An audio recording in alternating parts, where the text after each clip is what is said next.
नमस्कारम, सुप्रभात। मैंने पिछले वीडियो में एक बात कही थी कि बुद्धिमान कौन है, इस पर बात करेंगे।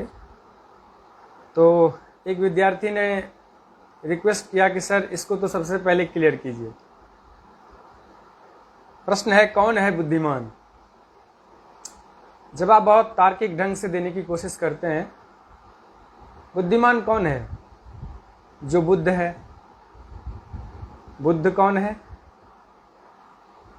जिसे संतुलन का ज्ञान है। दुनिया के अंदर सबसे अधिक बुद्धिमान अभी तक किसे माना गया?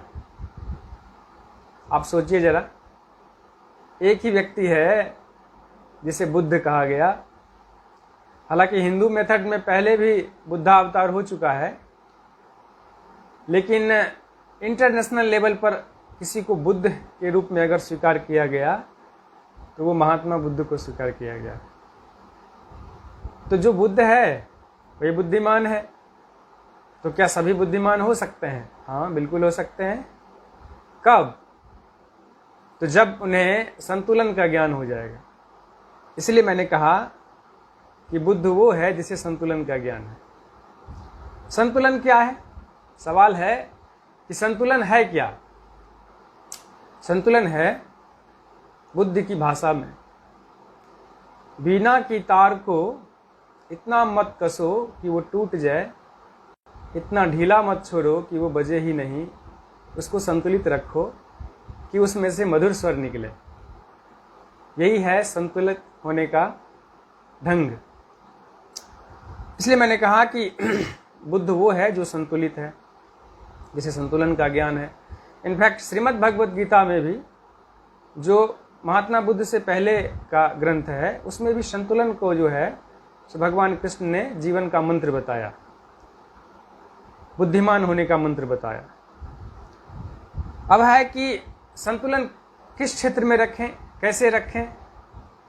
तो संतुलन तो हम अपने कार्यों में ही रख सकते हैं। और जब कार्य की बात करते हैं तो तात्पर्य क्या है? कार्य तो बहुत सारे हैं, लेकिन जीवन का प्रमुख कार्य क्या है? जीवन का प्रमुख कार्य 3 ही है। और कार्यों का विस्तार हम करते रहते हैं, लेकिन भगवान ने 3 ही कार्य दिए हैं सभी को लगभग। और वो है भोजन, वस्त्र और आवास। यही 3 प्रमुख कर्म हैं। तो अगर इन कर्मों में आप संतुलन रखेंगे तो आपके जीवन में संतुलन रहेगा, आप बुद्धिमान बने रहेंगे। इन कर्मों में संतुलन का अर्थ क्या है? इन कर्मों में संतुलन का अर्थ है कि जो संतुलित भोजन करता है, न कम न अधिक, जो संतुलित पहनता है, न कम न अधिक। घर में इतने कपड़े हैं कि कौन सा पहनूं, कंफ्यूज हैं आप, तो आपका जीवन समझिए कि असंतुलित है, असंतुलित जा रहा है। आजकल वही हो रहा है। हर किसी का जो है सो अलमीरा भरा पड़ा है, कौन सा पहने कंफ्यूज रहता है आदमी। भोजन के मामले में भी फ्रीज भरा पड़ा है, कौन सी सब्जी बनाए कंफ्यूज रहते हैं। घर की महिलाएं, पूछना पड़ता है क्या बनाए। आदमी का टेस्ट इतना बढ़ गया है, हर दिन नया टेस्ट चाहिए। तो ये तो बुद्धिमान होने का लक्षण नहीं है, ये संतुलित जीवन का लक्षण नहीं है। तो भोजन और वस्त्र, आवास, एक मकान हो गया तो दूसरा मकान खरीदें, तीसरा खरीदें, यहाँ ले जमीन, वहाँ ले जमीन, एक ही व्यक्ति को करोड़ों की संपत्ति। ये संतुलित जीवन तो नहीं है। और अगर संतुलित जीवन नहीं है तो आप बुद्धिमान नहीं हो सकते, आपको जीवन का परम लाभ जो है सो नहीं मिल सकता है। तो आवास का मतलब है कि रहने लायक व्यवस्था कीजिए और जीवन का जो मुख्य मकसद है उस पर काम कीजिए। यहाँ तो सब आवास ही बनाते बनाते चले जाते हैं दुनिया से। तो अब तो न भोजन में संतुलन है, न वस्त्र में संतुलन है, न आवास में संतुलन है। तो इस आधार पर तो दुनिया के 99% लोग बुद्धिमान नहीं हैं। और ये सच्चाई है। इसीलिए तो सभी डिप्रेशन के शिकार हो रहे हैं।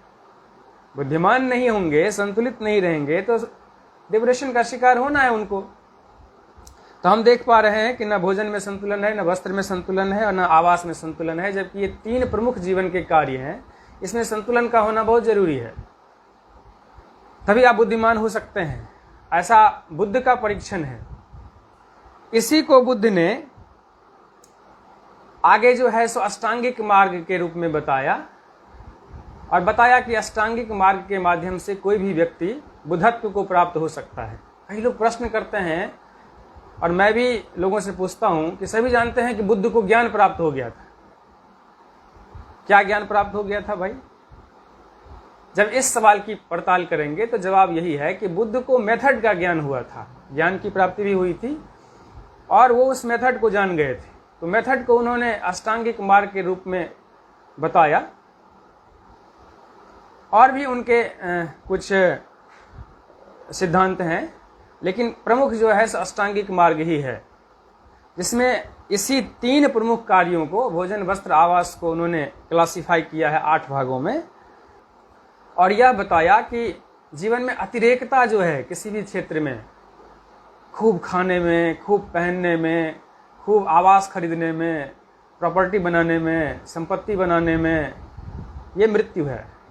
और इसका पता व्यक्ति को तब चलता है जब वो मृत्यु के करीब पहुंच जाता है। इसलिए संतुलित रहें, बुद्धिमान रहें।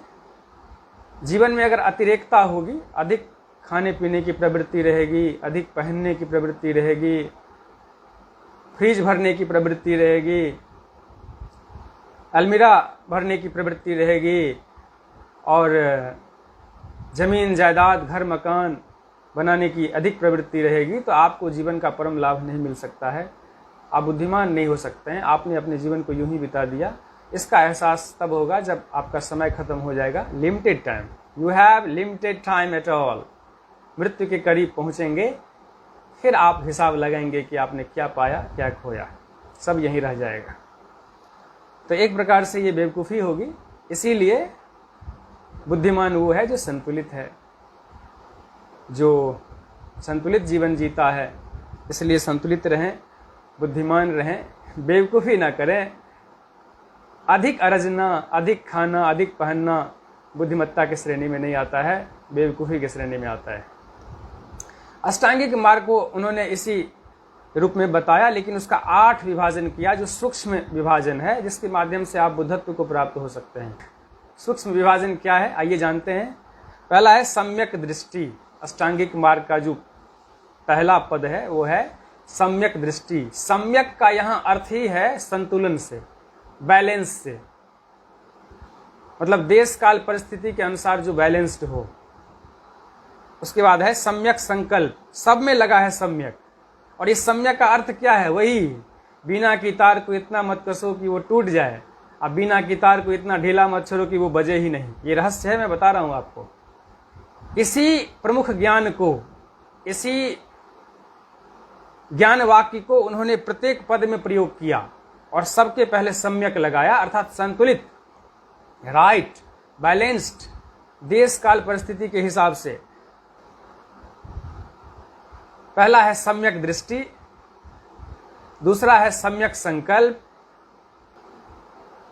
तीसरा है सम्यक वाणी, चौथा है सम्यक कर्म, पांचवा है सम्यक आजीविका, छठा है सम्यक व्यायाम, सातवां है सम्यक स्मृति और आठवां है सम्यक समाधि।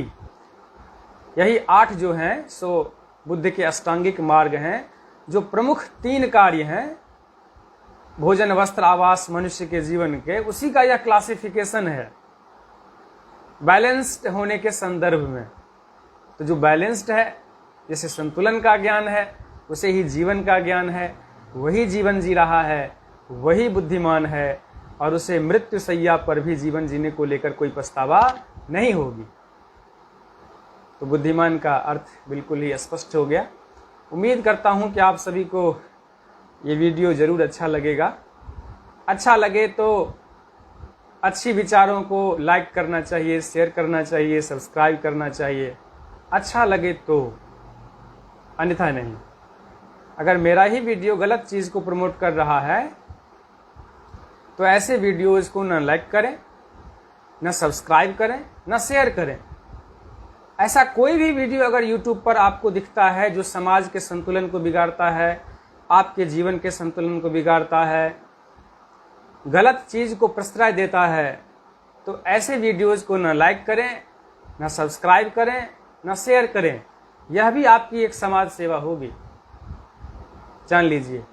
और ईश्वर के घर में लिखा जाएगा कि आपने समाज को संतुलित करने के लिए, अपने जीवन को संतुलित करने के लिए किसी भी गलत चीज को आगे नहीं बढ़ाया, और आपने समाज को संतुलित करने के लिए, अपने जीवन को संतुलित करने के लिए अच्छी चीजों को आगे बढ़ाया।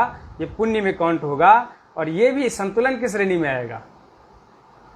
तो शुभकामना है कि आप सभी बुद्धिमान बने, अपने जीवन को संतुलित रखें, दूसरे के जीवन को संतुलित बनाएं। और मेरा जो यह प्रयास है, मेरा जो यह चैनल है, इसी बात को लेकर है, समाज को लेकर है, संतुलन को लेकर है, शिक्षकों को लेकर है, विद्यालय को लेकर है, विद्यार्थियों को लेकर है, और मेरे जीवन के लिए भी है। कमी मेरे अंदर भी है, मुझे भी उसे दूर करना है। तो अगर पॉजिटिव चीज़ें करेंगे, सकारात्मक चीज़ें करेंगे, तो बदलाव मेरे जीवन में भी आएगा और सबके जीवन में आएगा। यही तो रहस्य है। आगे भगवान की इच्छा, भगवान की जो मर्जी होगी वही होगा। तो इसी उम्मीद के संग कि आप सभी को जरूर ये अच्छा लगेगा। Thank you, all the best, जय श्री कृष्णा।